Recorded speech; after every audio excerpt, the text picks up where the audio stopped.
Daniel Repasky of IBEW Local 1547 battles Heather from HR. Good morning, sisters. Good morning. We're out here campaigning on behalf of Mark Begich. Did you know that Ted Stevens opposes the Employee Free Choice Act? We'd like to get this information in your hands, take it amongst the worksite.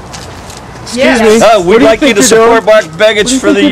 We're passing out literature to our union members here on this worksite. Sorry, you're gonna have to leave. We have our rights. You can't do this. I have rights. Yes, we can. You have no rights.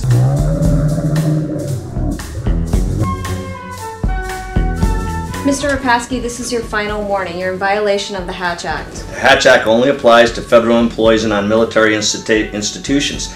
This is a private employer. Well, and as such, this private employer is going to have you arrested if you don't leave our property. You go ahead and call my union brothers over at APD. I'd love to have them come over and talk to you about this. They'll tell you that I have the right to be on public property and pass out literature to our union members. My workers don't even want to talk to you. They have the right to make that decision on their own when they're off the clock. Thank you very much. Well, I'm going to be glaring at you from my window. You do that, ma'am. Do that.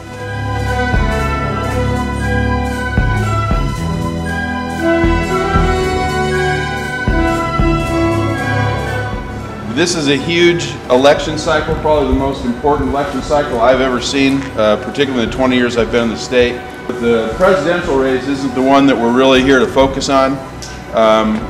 There are legislators around the state and in your districts that you guys live in, and races right now going on that can determine what happens in your guys' daily lives on the job.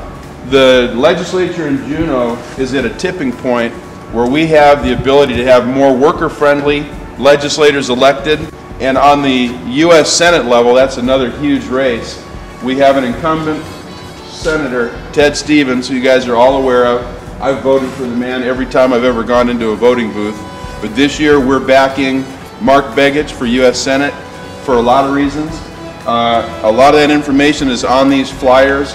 You'll see that while Senator Stevens has been a good advocate for building trades over the past, in the last couple of years he's really not stepped up to the plate when it comes to legislation that's important for building trades people in particular and other public sector union members.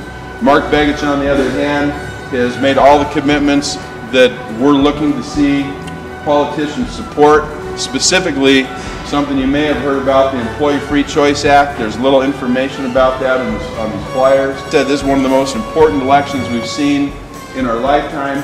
And if you don't think that politics has anything to do with what you guys are doing on your jobs, I can tell you you're sorely mistaken. We can get people out to the polls that support the positions of their unions, and these unions have made the endorsements, like I said, for one reason.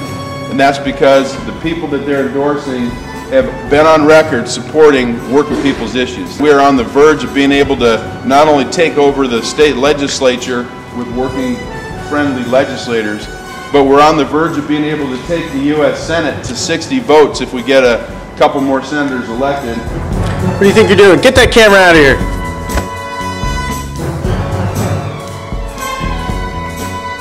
Okay, still angry? You're still angry? Always angry.